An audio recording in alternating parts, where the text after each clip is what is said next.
The Metaverse is emerging as the next big technology platform and promises to be the next frontier for human experiences on the internet. Into the Metaverse covers companies, technologies, and trends that are bringing these promises to life. Join creator and host Jonathan Ross-Friedman, founder and CEO of Supersocial, as he interviews the brilliant minds that are building, shaping, and investing in the Metaverse. Welcome to Into the Metaverse. I'm Yon. Joining me today is Chris Heatherly, CEO and founder of Great Big Beautiful Tomorrow. It's a very promising name. We're going to tap into that later, Chris. Chris is a veteran executive in the games industry and has been an innovator and leader at the intersection of entertainment and technology for over 20 years. He ran the games business for both Disney and NBCUniversal as a general manager, and he's experienced brand builder, having built franchises such as Pixar, Marvel, Star Wars, and Jurassic World into global multi-billion-dollar businesses. Better say, helped build those franchises. You didn't build them on your own, even though that would be a wonderful endeavor. But Chris, we had a bunch of conversation until today. Very glad to have you on the podcast finally. Thanks for coming. Thank you. Thank you for having me. So jumping into kind of my first favorite question that I ask all guests, and, been fortunate enough to have a bunch of fantastic, builders and executives and investors on the podcast. And it's a kind of a disputed term because apparently, according to some media outlets, it's a term that died already multiple times, only this year. But I want to get your perspective on what is your read on what is or what could be this thing called the Metaverse? Well, I think the real Metaverse is Web3 itself, meaning kind of the confluence of blockchain, digital item ownership, this move towards decentralization, away from centralized platforms, the concept that your identity travels with you, your virtual items and kind of the things that you have collected or acquired on the internet travel with you, that you have control over your data and you decide how much of it you share.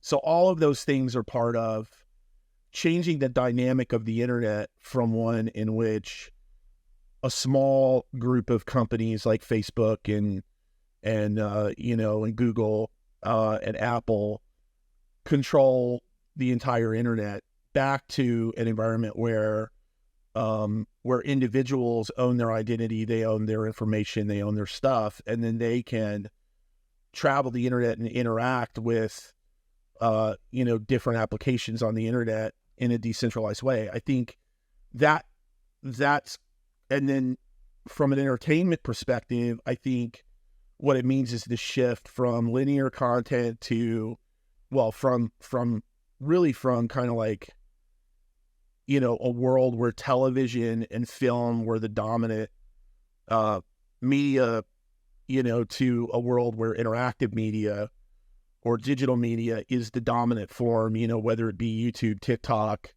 or video games, right? And then from a video game perspective, the idea of, more and more multiplayer experiences, large multiplayer experiences, the creator economy kind of becoming a bigger thing in games and in just how the ability for people to build their own kind of entrepreneurial enterprise on top of a game or another platform. So I think there's all of these trends, right? It's like, Web3, blockchain, AI, decentralization, digital ownership, royalty enforcement, creator economy, this whole kind of thing. To me, that whole confluence of stuff is what the Metaverse is. And really what it is it's a shift from kind of centralized, Web 2 type experiences to, a more decentralized experience enabled by the blockchain with all these different applications that are composable, and where from a game perspective, you can go anywhere into any game and your stuff travels with you. That I think is the mind shift. One question as a follow-up on this broader definition, which by the way, I do agree with you that the metaverse is an inflection point on the transition of the internet into something bigger and newer, and it includes all sorts of technologies like, Gen AI, blockchain, et cetera, et cetera. One thing you haven't mentioned, the next generation of the internet, basically, right? One thing you didn't mention, and I'm curious, and maybe I missed it, but I don't think I have. Does it have to be, or some of it has to be 3D? No. I think it definitely will not always be 3D. I think that, I think a lot of people, when they think the metaverse, think that what that is like Ready Player One, where you're in some big game engine and it's an MMO type thing and you're running around and, and there will be some of that. But I don't think that's what the metaverse is. I think the metaverse at a fundamental level is interoperability, and owning your own digital identity and the ability to, if I, in the future of the metaverse, right? If I go to TikTok and let's say that I have a big community, somewhere else on the internet, whether it's Twitter or YouTube or video games, it doesn't matter. But I've got this huge audience, and now I want to bring my audience to TikTok, right? Well, I can, set my brand up on TikTok, and all the people who own NFTs or tokens who are part of my, brand and my club can come over to TikTok and engage in my, content, and I'm able to move my community, with me to that platform, and they're able to get benefits on that platform because they participated with me on another platform, right? And that's not how the internet works today. It's very much siloed. It's like, you have great interoperability within the Apple ecosystem, within the Google ecosystem, but not between, right? And so, so I think that, what a gamer's experience should look like in Web3, right, is that you'll have more things like Roblox, more things like Unreal, Fortnite creative mode. I think you'll see more of these UGC and kind of what they call PGC or professional gaming, what you do, right?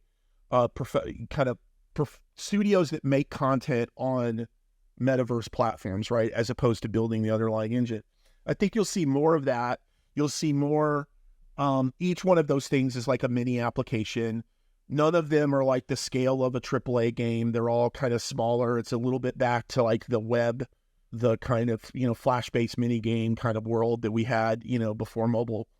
But you'll have all of these experiences that you can dip in and dip out of, but the connective tissue across all of them will be your wallet and your stuff, right? And so a gamer's, and also that will connect to your social media platform. So, I think a gamer will be able to go from Roblox to TikTok to Twitch to Shopify and buy merchandise that's connected with something that they earned in a game. There will be gamification between the game itself and social media, so that if I help grow the social media experience, or I'm a big contributor to the social media community of a brand, I can get in-game rewards. Like all of that interconnectivity is going to happen. And some of it will be on things that look completely 2D. And some of it will be things that are big 3D, walk around, run around worlds. But really what I think the metaverse it's the connective, it's going to be the thing that connects all those things. I love that. And I think, it's such a great way to think about the metaverse, not as a place, but as an inflection point or a point of time where there is a confluence of a bunch of emerging technologies that all power a new type of human behavior on the internet. Yeah, I think that's totally right. Let's talk a bit about the backlash around blockchain and Web3 that has transpired following in the aftermath of the explosion of NFTs. In a world where typically technology finds so many proponents, who typically get excited and want to build on top of a technology. And we're seeing it now with generative AI. And of course, there are concerns about generative AI. What is your perspective on why there has been so much backlash around blockchain-enabled web application, i.e. NFTs and other crypto-related things? Where is that backlash is coming from, and why, in particular, the gaming community have been so allergic to that concept?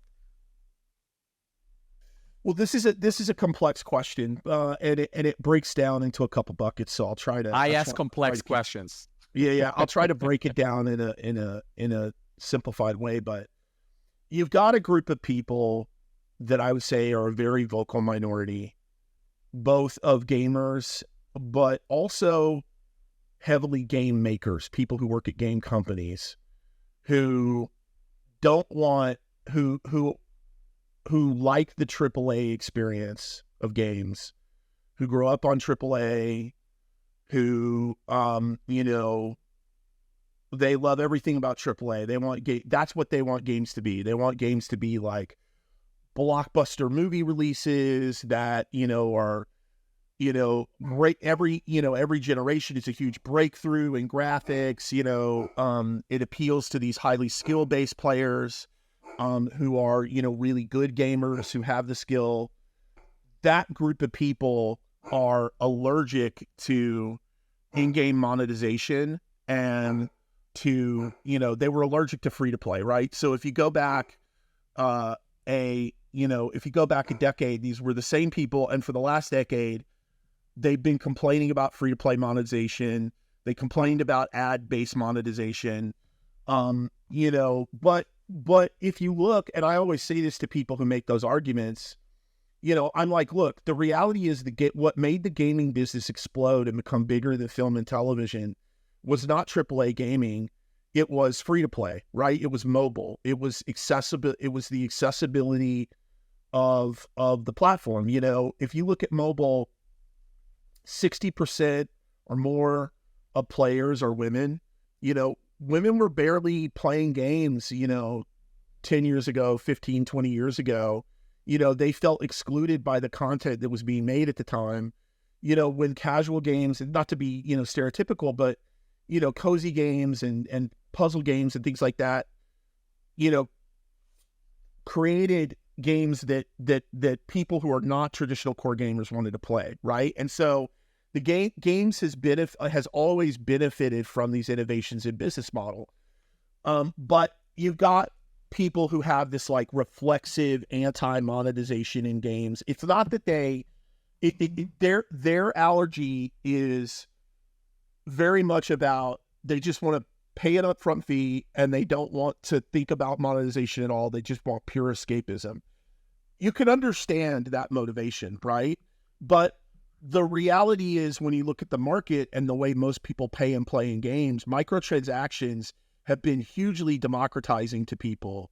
And I would argue that that this idea that what Web3 and NFTs do is they restore, in a world where most people, where the dominant form of gaming is free to play, and that's just a fact.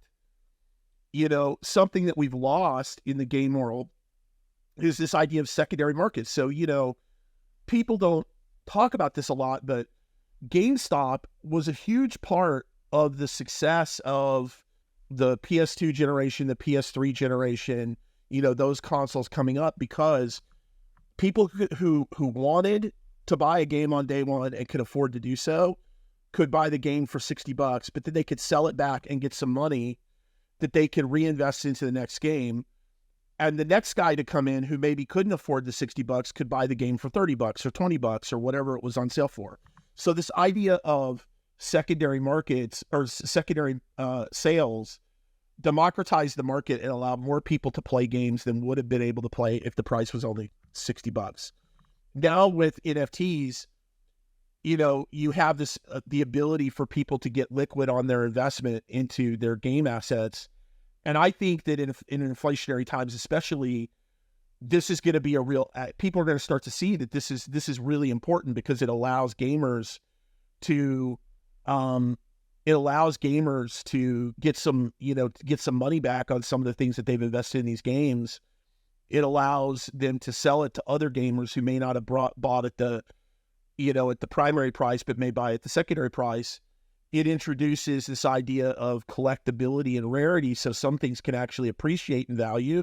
And it also introduces this idea that you can earn money by being a participant somehow in the game. And this is something that's relatively new.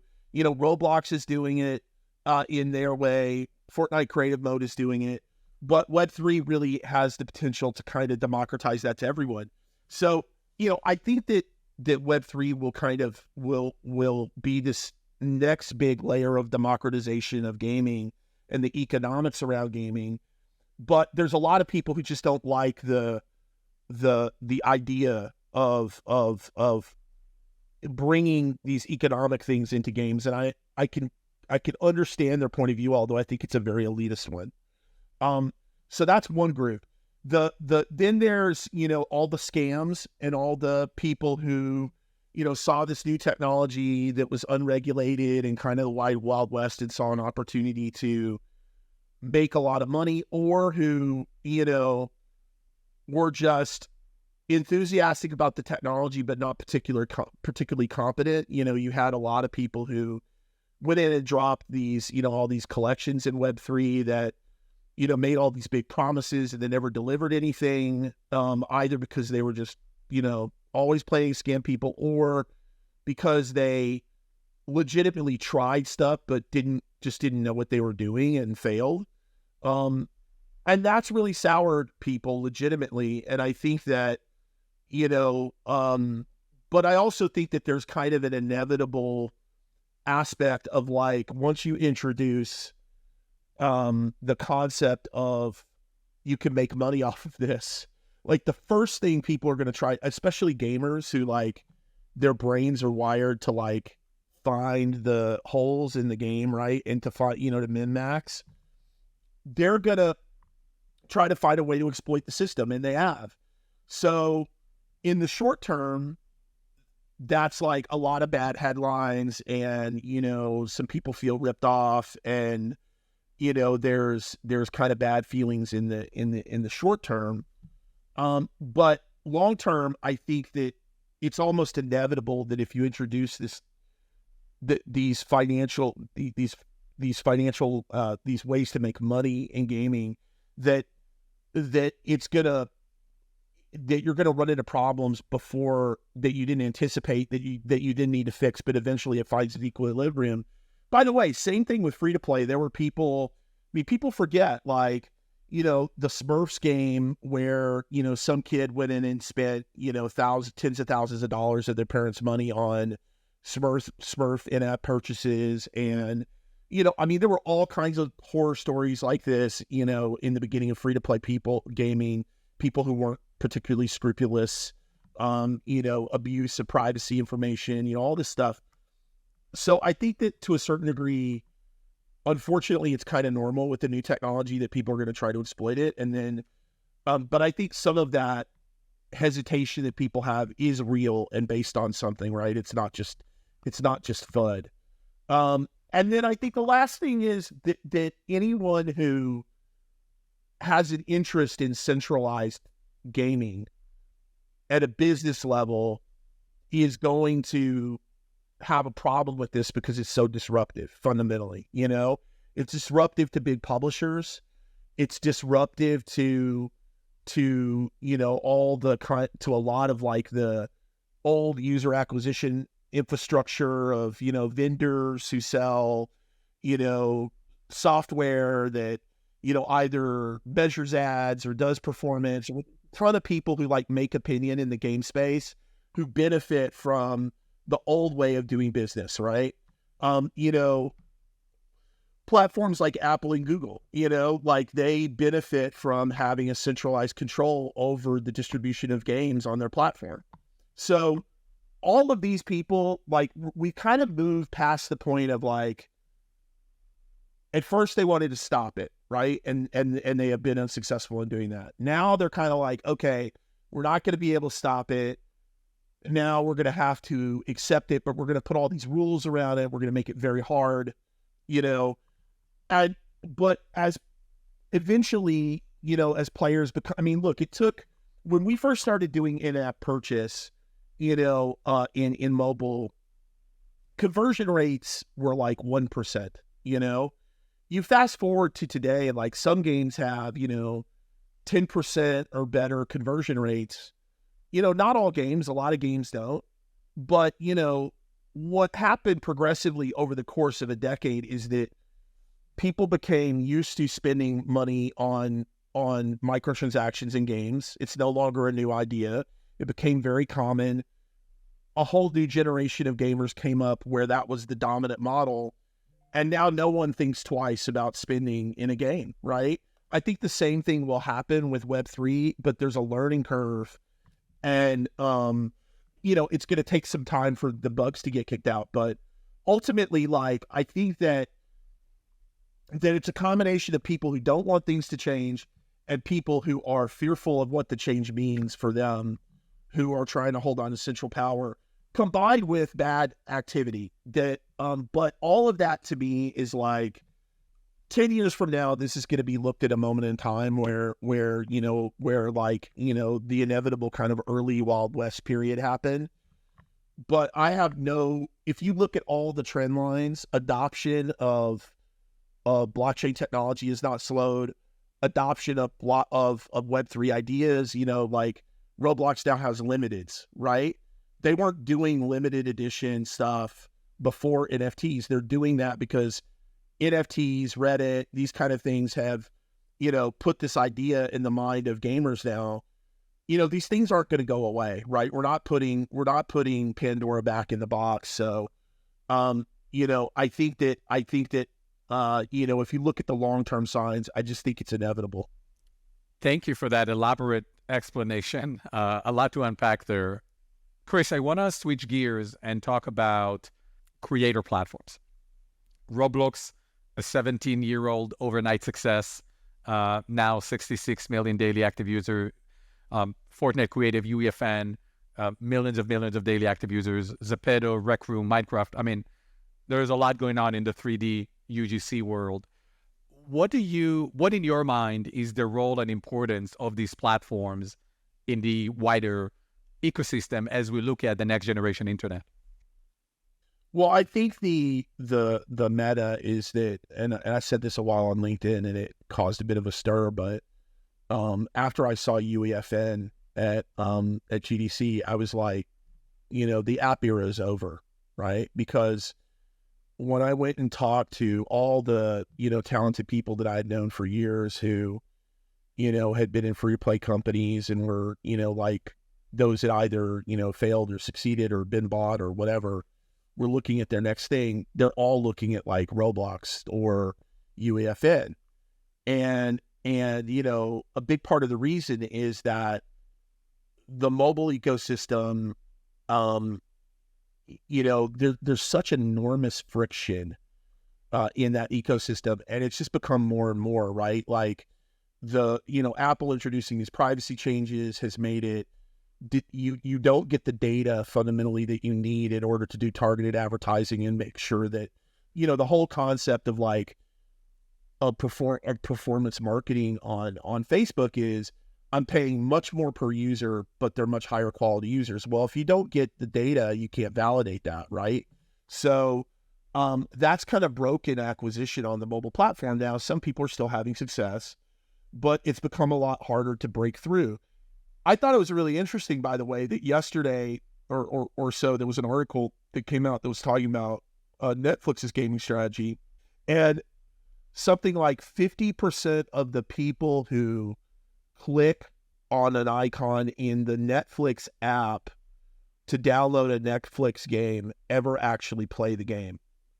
So that gives you so what that means is you've got people who are already subscribers of Netflix who are who don't have to pay another dime, right, to install the game and play it, who are clicking the link, and there's no funnel friction in them at all. They don't have to, there's no even sign up when they're already signed in when they launch the game. It's still only 50%. So to me, that is the purest metric you're ever going to get on how much funnel friction there is in the idea of cross promoting from one game to another game. What it tells you is there's massive loss of that funnel. So if you look at something like Roblox, where you have your own identity, you have your own avatar, you have your own inventory, you have liquidity in the form of Robux in your account that you've already purchased or earned that you can spend on other games.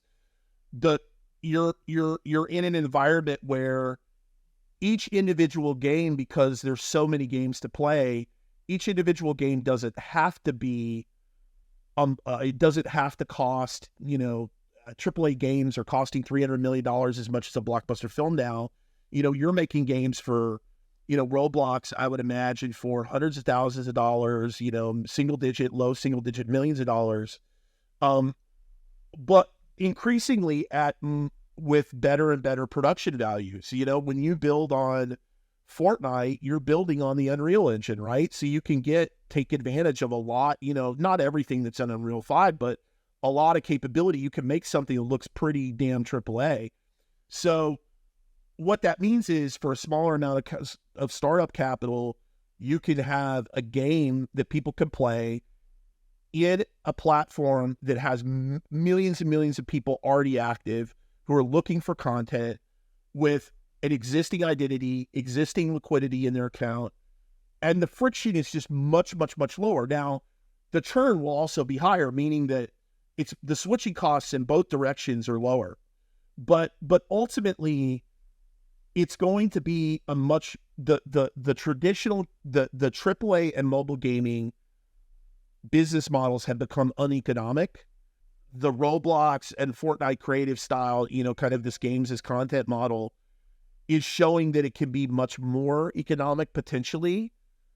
I think the biggest headwind is that the rev scrapes, at least, on Roblox, are egregious and horrible. And I can say that, you can't say that, but I can say that. I think it's reprehensible how high the rev scrape is that Roblox takes. It starves developers of capital that they can reinvest in their business or in the marketing or whatever. And I think it's inhibiting the growth of Roblox itself because they take such a hefty tithe. So I think that as you have competition amongst these platforms, those rev shares are inevitably going to go down, the rev share making it to the developer will inevitably get higher. I think you will just see more and more of a shift. I mean, look at what happened with Fortnite Creative Mode. With Fortnite, when they introduced Fortnite Creative Mode with UGC, when they introduced the new the UEFN update, they became the number one most played console PC game again, right? And so, it used to be that they were driving that level of concurrency and actives through these huge expensive integrations that they were doing with Disney or, Travis Scott or whatever. Now they're able to do it because creators are creating content and they're going out and acquiring users and saying, hey, come play this thing in Fortnite. And when you see one of those posts on social media, it's like, okay, well, I already have Fortnite installed, I already have an account, all that other stuff. I might as well play it. So I just think the switching costs are going down. And the economics ultimately are going to argue for this more fluid kind of metaverse-y type experience. I just think this idea of like individual apps and the amount of money that you have to spend to make a game truly self-sufficient as an app, I just think it's becoming an uneconomic proposition. And so I think you're just going to see increasingly Roblox and Fortnite, and then hopefully others start to take more and more share, and the economics will tell the rest of the story. And I just think we'll start to see this shift. I don't think AAA is ever going to die. There will always be a place for AAA games. When GTA 5 will come out, but it's almost a metaverse unto itself, right? GTA will come out, it'll make billions of dollars, but we're talking about market share and percentages, and I think that inevitably there's going to be the shift. Yeah, and look, I think you covered a lot of ground on the role this platform play, and I think Roblox, specifically in my mind, is almost like sort of an MVP or a prototype of what a future of the internet in 3D and social looks like to some extent. They may not be the biggest. They will likely be among the biggest. I think they have a good chance to be the biggest. They have an ambition to have a billion people on the platform. You know, I had Dan Sturman, the CTO, on the podcast a month ago. He said, I asked him, what are the things that need to be true for Roblox to become a billion people platform? And he said, well, number one, it needs to be a utility. Has to be a utility, not just come and play games. Really interesting answer, right? Number two, it needs to be something that anyone can create. A professional company, a individual 15-year-old in a garage, anyone can create from anywhere at any time. And the third, it needs to be completely device agnostic. It needs to run on all devices. Now, I would assume and believe that Fortnite Creative, to get to 1 billion people, will likely need to have some form of those three as well. They're working really, really hard. I believe they're in the early stage of their evolution as a platform. It is not trivial to turn from a game, a first-person shooter game, and turn that into a multi-pillar platform where creators can build and monetize and so on and so forth. So that's going to take time, but I'm very, very bullish on both platforms, if I may say so. A question for you, though, because you were talking about the rev share on Roblox, and these are challenges that, you know, Fortnite Creative will deal with as well. What are some of the other challenges for growth that you see in both of these platforms in realizing the opportunity they have, given the challenges of native apps and the fact that people will find it more beneficial to build on top of existing app platforms? Oh, just that. But you said there were three things that he said he thought. One was it's got to be on all platforms. And what were the other two? It's got to be on all computing devices. The other two was anyone is empowered and enabled to create and monetize. And the third is Roblox needs to be a utility, meaning the reason people come to Roblox needs to be beyond just playing games. Yeah, so I understand what he's saying there, but I would tell him that I'd be really careful on that point, because on the utility, you mean? Yeah, I mean, look at what happened in Unity when they took their eye off the ball of gaming, right? You know, they got really excited, and it happened at Epic as well, by the way. You know, oh, we're going to go into architecture. You're going to be able to make movies on this. You're going to be, like there's all these other uses of gaming, for this technology. And, gaming's just one of those verticals, and it kind of is somewhat driven by this idea that the money people, and I think even some of these gaming executives, like, they don't want to just be in games. They want to be something broader, right? And partially it's because a lot of money people are not gamers, and so they don't understand how big games really are. So it's like, the problem is that I think if you start to then divert a lot of energy into non-gaming things, you take your eye off the gaming ball, and they still have a very small % of gaming market share relative to what they should have. So I feel like if I were them, I would just like really focus on being a great gaming platform and let the other things just happen. I don't agree with him on utility being necessary. I think it may be a distraction, and then I think the other thing is, I think it's actually semi-professional gaming creators who are going to be the ones who drive the most of your growth. It's not going to be individual creators. I mean, if you look even at YouTube at somebody like Mr. Beast, yes, he started off as a UGC player, but I mean, that guy is spending $2 million a video. He is not he's not a guy with a cell phone anymore recording himself, in a video camera. He's doing something much more like television.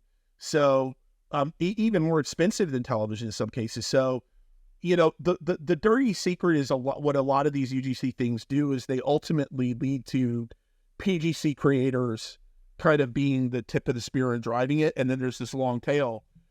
And And that's not to say that I don't think there's a place for UGC content or, UGC. I think UGC is great, but if I had engineering resources and it was like, put your resources into making it easier for the lowest skilled person to make games, or put them into more tools and more technology to make professional gaming teams successful, I'd focus on the professional gaming teams first, right? So then you say, okay, well, why would, why attract developers to this? I mean, or what's going to attract developers to this? I think it's ultimately going to be economics. I mean, time to market, the fact that you can make games in months, not years, the fact that you can make something that looks, AA or AAA, on a fraction of the budget, the fact that you can launch things that are smaller MVPs than you would be able to think about as standalone games. I think all of those things, at the fact that you have lower funnel friction and lower kind of like just overall friction in getting people to in converting to trial, I think all of those things are going to ultimately be, they're just going to have a gravitational pull to them, right? And I mean, think about it from the perspective of like a VC. If especially right now in the environment with the macroeconomics and interest rates being where they are and startup capital being as hard to come by as it was, if you're trying to build a company today, you're going to get a lot further faster on Roblox or Fortnite creative mode than you are trying to build an app in Unity for the App Store. That's just a fact, So I think that a lot of companies are going to be forced to leverage this technology because so much has already been done for you, and you can prove it out on such a small budget. And the thing about Fortnite creative mode is you can take all that stuff that you built in Fortnite creative mode and turn it into a standalone game eventually.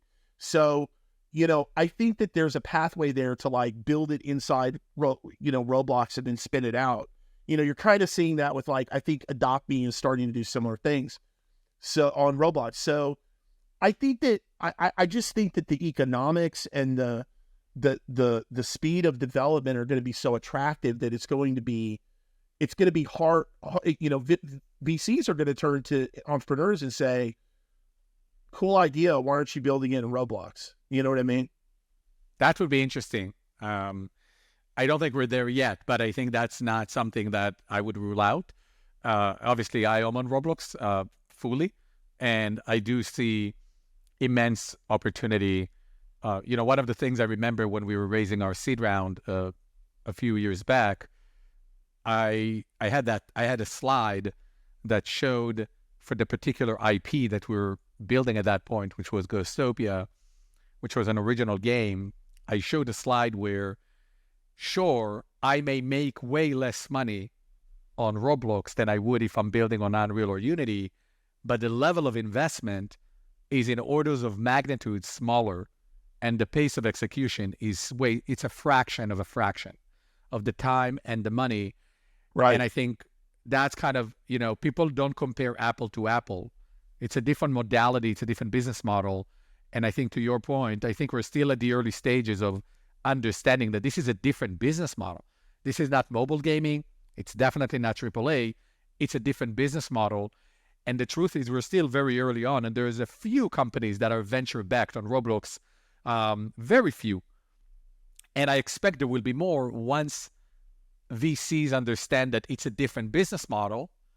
And also VCs buying into the vision, I believe, that Roblox can be way bigger than it already is. But these are a lot of things to buy into in a short time. So I'm not surprised that it takes a bit of time, and UEFN is the same in my mind. It's that category. And I like the point of what you said around, PGC. It actually makes a lot of sense, right? Professionally generated content, right? Because the reality is that the biggest games on these platforms are rarely created by a random user. He may well started it as a random user, but by the time it grows, it's already a 20, 25, 100 potentially people studio. You mentioned Adopt Me, two kids in a garage built it on Roblox. COVID propelled it. Now it's 150 plus potentially studio. Still building primarily one game. They ain't in a garage anymore. They're not in a garage anymore, that's for sure. And they may not even need VC money anymore, right? It's more of a private equity stage, or right, something that maybe Candle Media would want to buy at some point, which, you know, enables me kind of to switch gears and talk about brands and IP owners. So how, because, you know, you bring a lot of experience from that.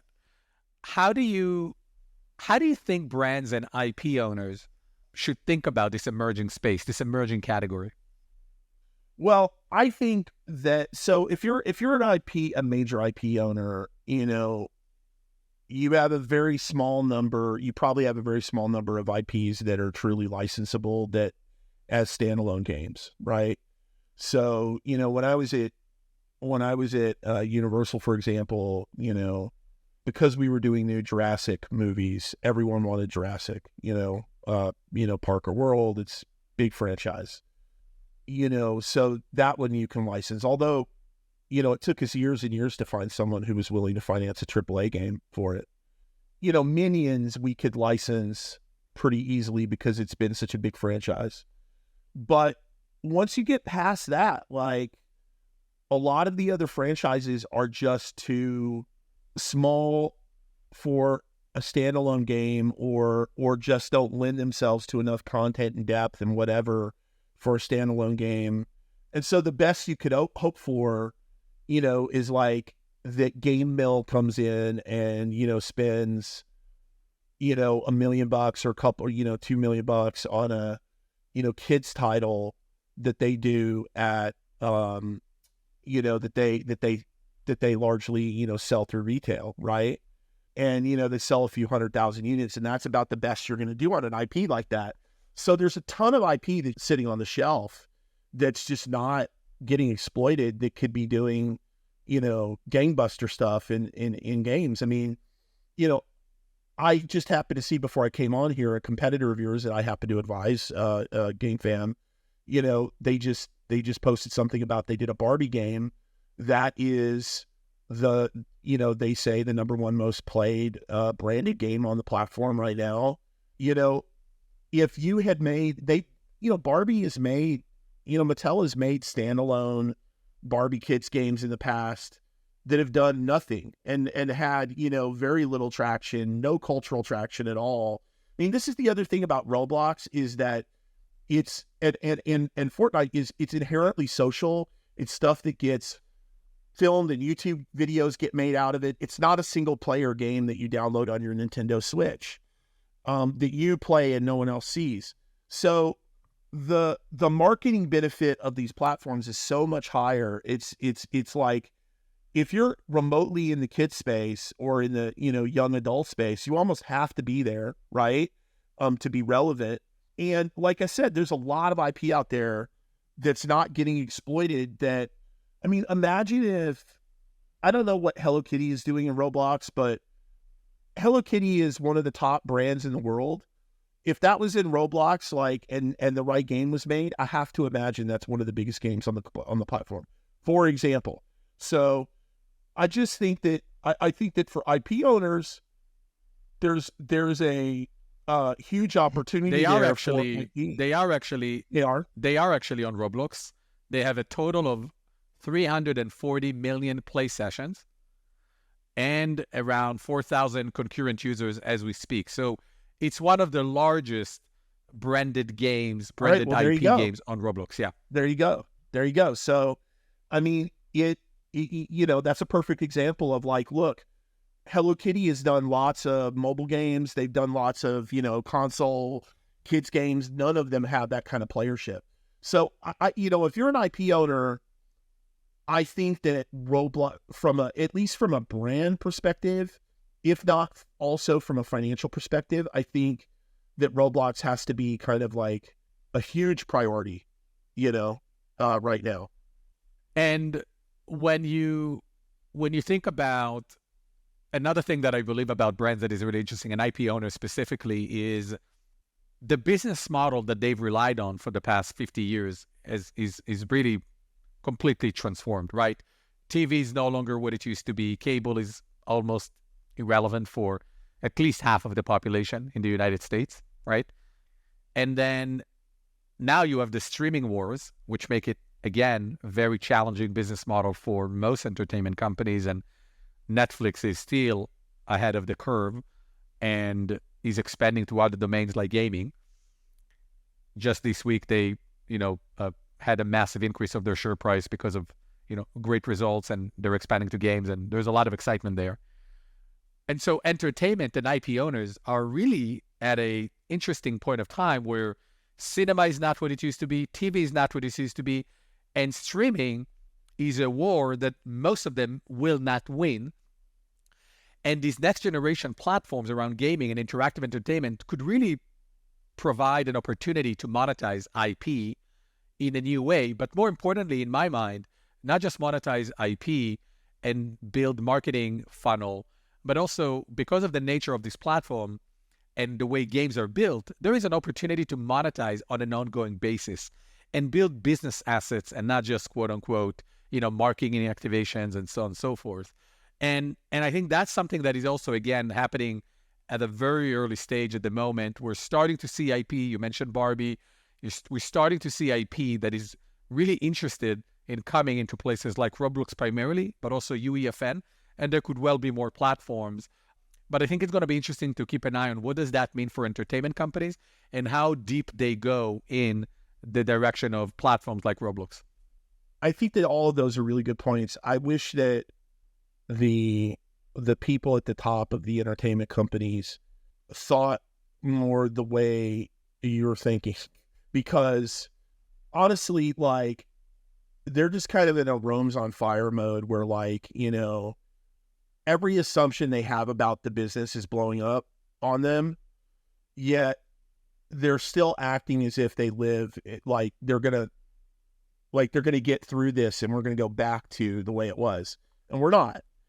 I think that there's a real danger of a lot of the traditional media companies just getting completely becoming culturally irrelevant, if they don't figure out how to fully embrace the internet at some point, because there's no one at Disney or Universal or any of these guys in the C-suites of those companies. Nobody is sitting there looking at those franchises on a regular basis. Maybe they do it once a year, but like looking at the brand health of those franchises independent of the financials, right?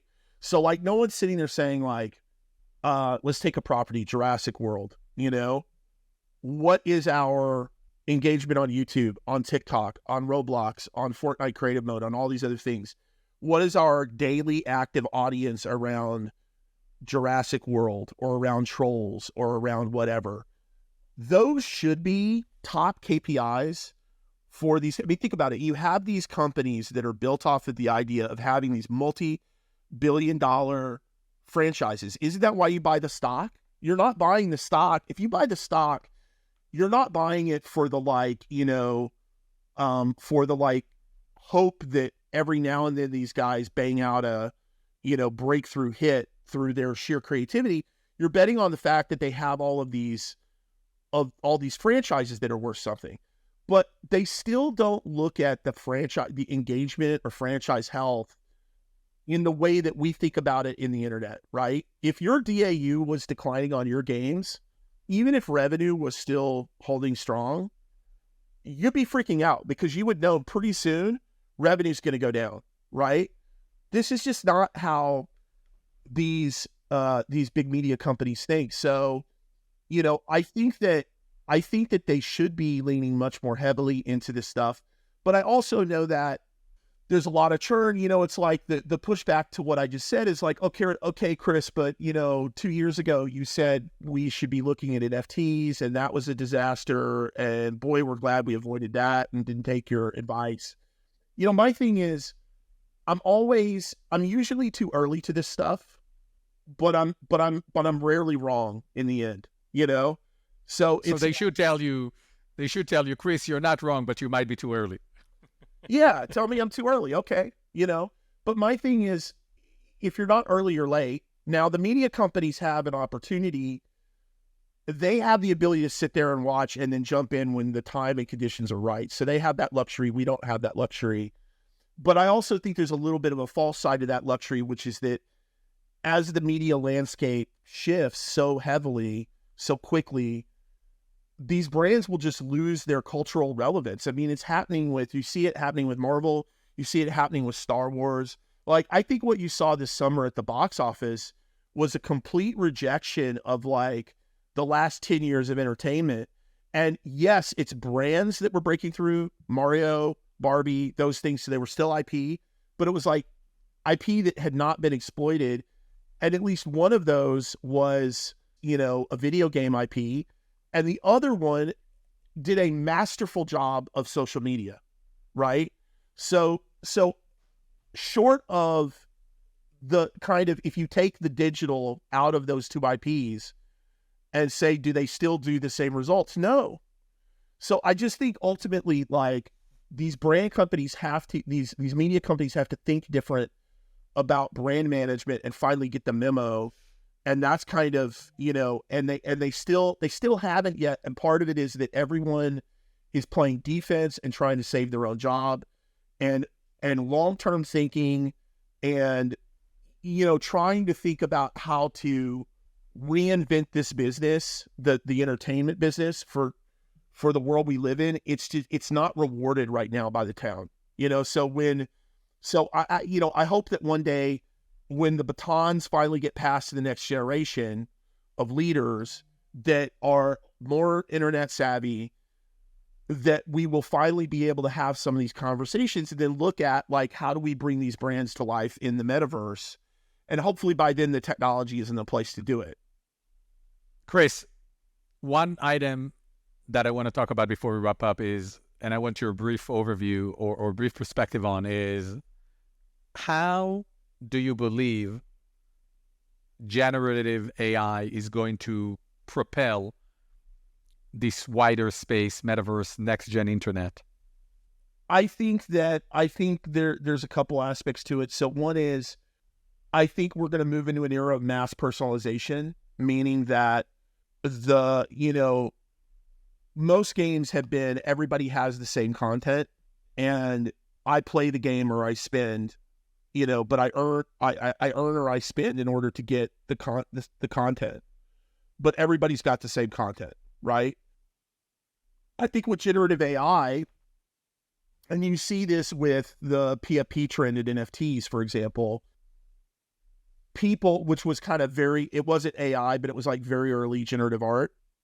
When you have the ability to do generative art, suddenly people don't want one of the, things that everybody else has got. They want something that's unique and it speaks to their personality and all this other stuff. And so I think what generative AI is going to make possible is this idea of, mass personalization of everything in your game, whether it's your avatar, your inventory, your weapons, your housing, your whatever. You'll be able to really get much more creative and expressive and have a unique online persona, which is what people want. They want to be able to stand out online the same way that they might, in the real world, and so I think that that's one of them. I think the other thing is that it's going to adjustable or dynamic tuning of games is going to make your gameplay, a lot of your gameplay, not all of your gameplay, because I think multiplayer gameplay still has to be skill-based and competitive, but a lot of single-player type stuff will become adaptive to your skill curve, right? So, like I always say, like, I would love to play Elden Ring because everyone says Elden Ring is a great game, and I'm love George R.R. Martin, but I'm just not a good enough player of those types of Dark Souls like games to get very far in it. So, I'm just going to get crushed and it's not going to be fun for me. And I just, and I'm physically blocked from experiencing the content and the story.